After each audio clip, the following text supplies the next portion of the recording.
है कि हमारे मन से जितने भी विकार हैं वो निकलकर बाहर चले। तब तो फायदा है कि मैंने शिव को गुरु बनाया।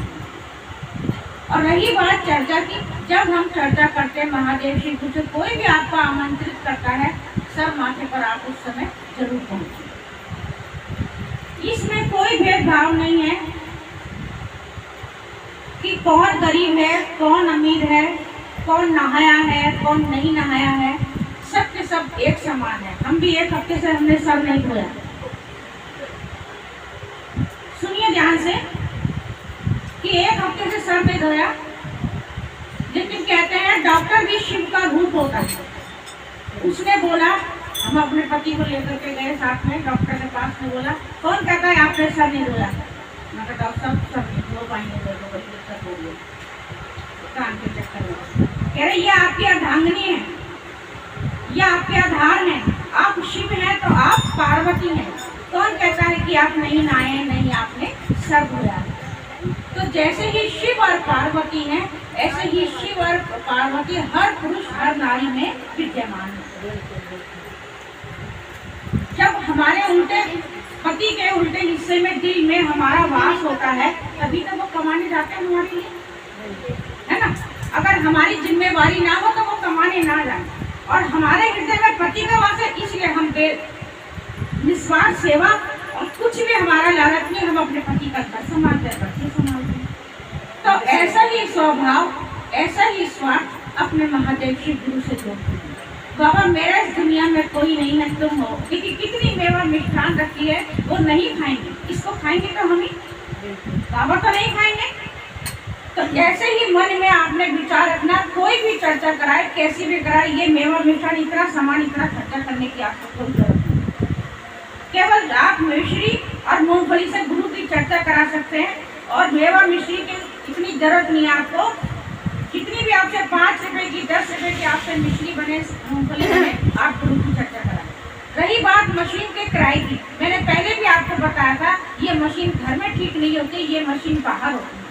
आप मशीन का किराया दो, बाकी कोई धंधा और सारी तुम्हारी, हमारे किसी से कोई मतलब नहीं। और ऐसा भी नहीं है कि कल्याणपुरी वाली हमारी गुरु बहन जैसे यहाँ आई है, इनको हक नहीं है कि यहाँ पे चर्चा करने का, हम उनको बुलाते हैं। आज हमारे पास कोई काम है, ठीक है गुरु बहन हम नहीं आए, आप आए, आप संभालें। ऐसा भेदभाव, ऐसे मन मुटाव मन में बिल्कुल नहीं रखना, क्योंकि फिर फायदा क्या हुआ? हमने महादेव शिव को अपना गुरु माना है, भाव से माना है, हृदय से माना है, श्रद्धा से माना है। उनके पास तो केवल भाव और श्रद्धा है। सारे देवी देवता आभूषण पहनते, अच्छे अच्छे वस्त्र पहनते, सब कुछ पहनते, और वो तो मेरे महादेव सादा बेचारे जैसे वो हैं। आप ये देखिए मेरे गुरु कैसे हैं, जैसे आपके गुरु हैं ऐसे आपको सादा बन के रहना है, और सादा बनकर ही एक दूसरे से प्रेम भाव के, प्रेम की जो गंगा है उसको आपने बढ़ाना है, और अपने 3 सूत्र का पालन करते रहना। इसमें भेदभाव आपने नहीं रखना। अगर आपने जरा सा भी भेदभाव रखना, आप शिव शिष्य नहीं है। शिव शिष्य वही कहलाएगी जो भेदभाव ना रखे, जो पूरे बीच बीनने वाले को भी अगर उसने गुरु बनाया है, आप उसको भी अपनी बराबर में बचेंगे। ये है सच्ची शिव शिक्षा का। ठीक है, जो भी कुछ मैंने बोला है, आज हमने इस बात को अपनाया है, हमने इसी चीज को अपनाया है अपने हृदय में कि गुरु कोई नहीं है, मेरा गाड़ी की चाबी है। जिसको भी तूने प्रेम करना सिखाया वो मेरा है। देखिए कंकर में भी शंकर का वास होता है। हम एक पत्थर को अगर रख लेते हैं और हमारे हृदय में वो बात है कि यही शंकर है, यही भगवान है, तो उसमें भी एक दिन भगवान जागृत हो गए। खब्बे में देखिए कृष्ण भगवान आए थे प्याले में कृष्ण भगवान आए थे, क्योंकि भाव से, श्रद्धा से, जिस प्रेम से हम उनको चाहते हैं, बस वही प्रेम हम चाहिए, और किसी से कोई मतलब ये लेना देना नहीं है। और जो प्रेम, जो श्रद्धा हम पाते हैं, वही प्रेम श्रद्धा हम अपने परमात्मा को, अपने भोलेनाथ को अर्पित करें। देखिए आपके बगैर मांगे सारे काम बनेंगे।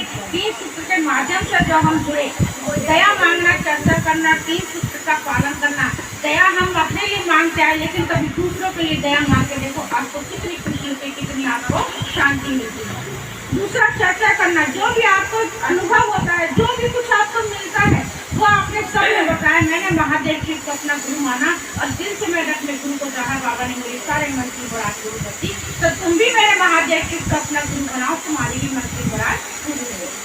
और रहा नमः शिवाय का मंत्र, चाहे आप सांसों द्वारा कीजिए, चाहे आप माला द्वारा कीजिए, वो तो मन का मनाना है। इस मन को अपने महादेव से तक पहुँचाना है, क्योंकि आत्मा में ही परमात्मा का वास है। हम बाहर की ओर झांकते हैं, मन के भीतर की ओर नहीं झांकते। जिस दिन आप मन के भीतर की ओर झांकने लग जाएंगे, उस दिन आपको पता चल जाएगा परमात्मा कहीं नहीं है, वो मेरे मन के अंदर है। इसी के साथ ही अपनी वाणी पर विराम देती हूँ। सभी को प्रणाम करती हूँ। मेरा तो नाम सीता है।